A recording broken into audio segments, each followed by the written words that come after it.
morning, everyone. So the 3-season porch has now been loaded with all of the frost tender plants. So it is now ready for winter. So what else do I do to prepare for winter? Honestly, not much. I like to not clean up my garden beds until the springtime because I want the leaves to provide insulation to the crown of the plant to help them survive the winter. So as much as I don't have to cut back, I don't. Now there are things that I cut back. For example, I did pull out all the zinnias that had mildew on it because I wanted to dispose of that, get that mildew out of the garden, try to slow it down, prevent it as much as I can over time. And the peony. So, I don't know if you can see right there the peony. I need to get after cleaning that peony up because I want it exposed to the cold. We're zone 8A here, really outside of peony zone. So I want it to get cold. I want it to experience as much chill hours as it can. So I will be cutting back all of those leaves. And I don't know, they look a little, they're spotted. So I'll probably just dispose of the leaves instead of put them in the compost bin. Otherwise, once we get the hard freeze, most of this is going to die back to the ground. And then I will mulch with leaf debris over top of that. The leaf debris is going to do two things. It's going to help insulate what's there, as well as fertilize, because it'll compost and break down. And then in the spring, we'll see what comes back up.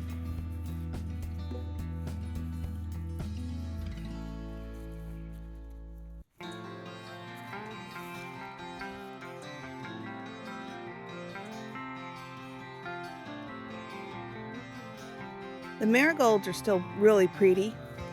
I did cut 2 vases of marigolds for my neighbor yesterday and gave them to her. She's like me, she loves fresh flowers in the house. And also like me, she doesn't mind the smell of marigolds. I know some people are repulsed by it, but it doesn't bother me. This is my fall veggie bed. Guys, it's not doing anything hardly.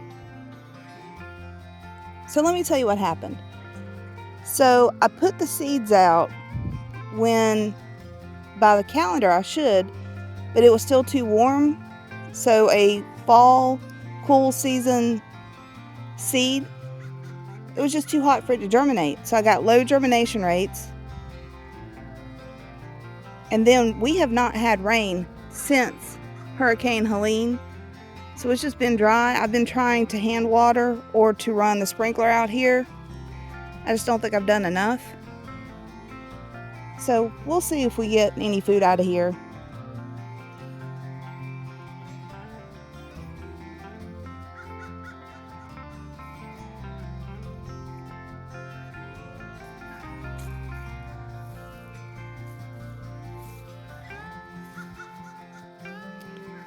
Alright, so my pak choi is doing better. It's got some insect nibble damage, but all in all, I could pull those 3-4 leaves off and I could still get a decent harvest out of that.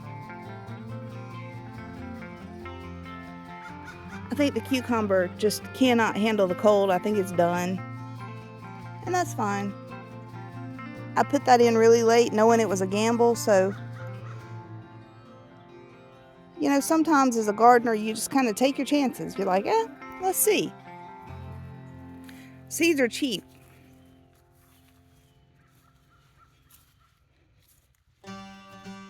Same with these peas. I'm not going to get enough pea plant to actually get pea pods off of it, but I'll get pea shoots I can add to my salad. For the price of a seed, those pea shoots are definitely worth it for me. The pepper, I think I mentioned a couple times, I've got to get out here harvest all the peppers and process them, because the first frost and these things are done.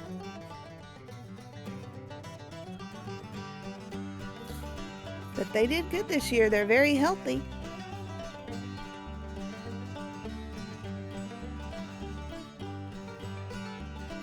Now, for those of you curious, deer jumped the fence and ate all my okra. That's why they look like this. That is not traditionally how an okra plant works or looks.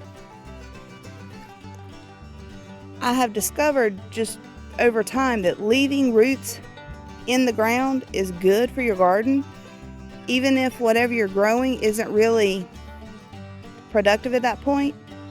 But just having live, healthy roots in the ground helps the soil life.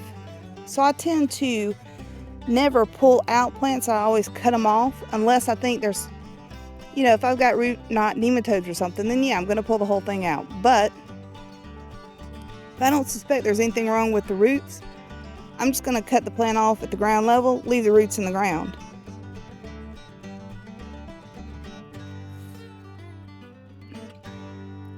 And I did have one of the hummingbirds out here yesterday on this salvia. I did not see him out this morning, so he might have moved on in his migration.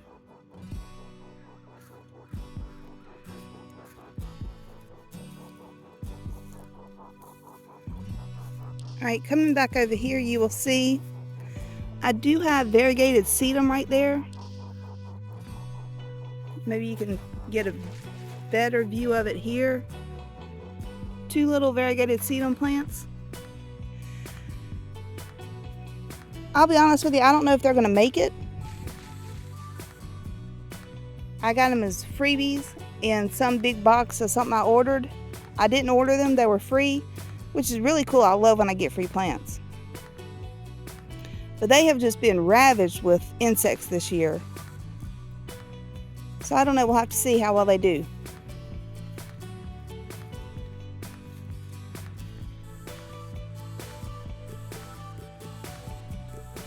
The blueberries are doing good.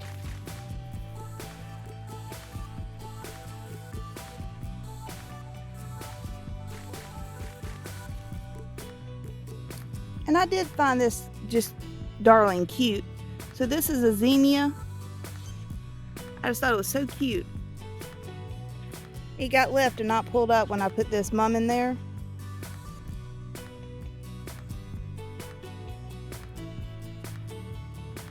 And I do pretty much leave things in the garden and let them die on their own.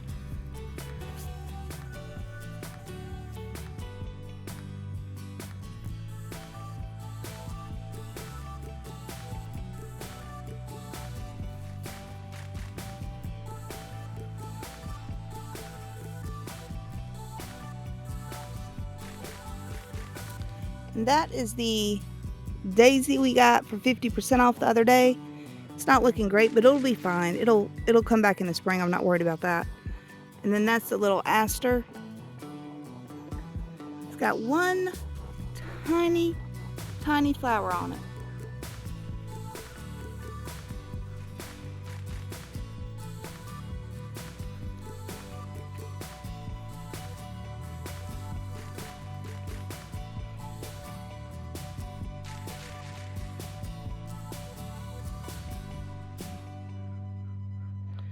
And I'm just tickled pink that this elephant ear is doing as well as it is.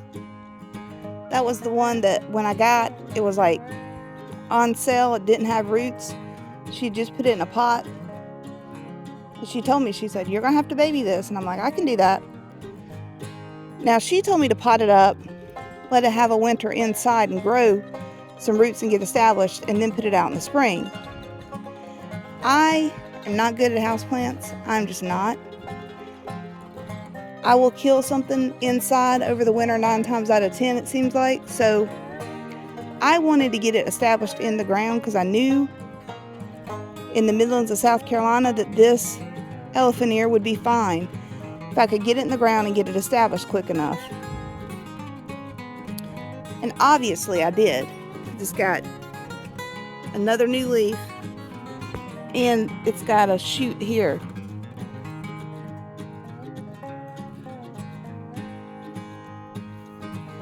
And it will probably die back to the ground when it freezes and then come out in the spring. And I'm okay with that. All right, before we go back in, real quick, I want to just show you an update on the camellia.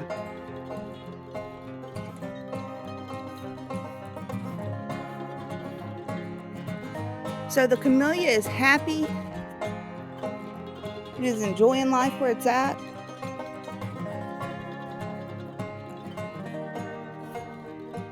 You have a sleeping bee.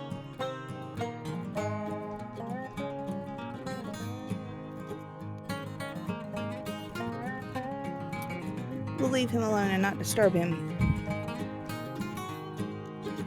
Now over here, I've got a hydrangea. That is one that I propagated just from a cutting from that hydrangea over there. So I know it can stand being outside. I'm gonna let it just develop roots in that pot. And then in the spring, I'll probably plant it in the ground over there. Maybe in the corner right there. I hadn't exactly decided where I'm gonna put it yet. And these are Dutch iris that I probably put in this pot, I don't know, a couple years ago. But that pot had a volunteer tomato plant in it. When the tomato plant died, I cut it back, and all of these Dutch iris bulbs started putting out growth. So pretty cool. Probably should not have been growing at this time of year because it's going to get cold and freeze soon. But Mother Nature knows more than me, so I'm just going to let it be.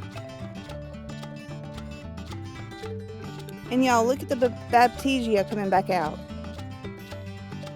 You remember the caterpillars ate every single leaf on this plant?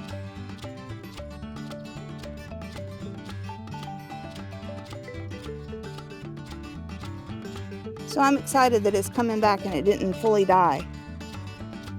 Oh, look at that spider on that hibiscus.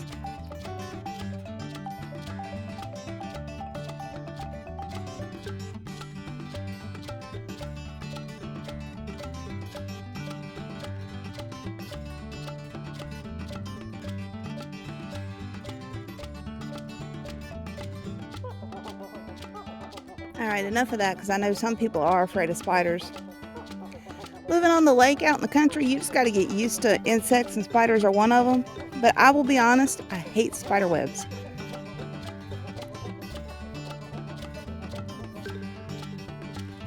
Speaking of the lake, look at how calm the water is this morning.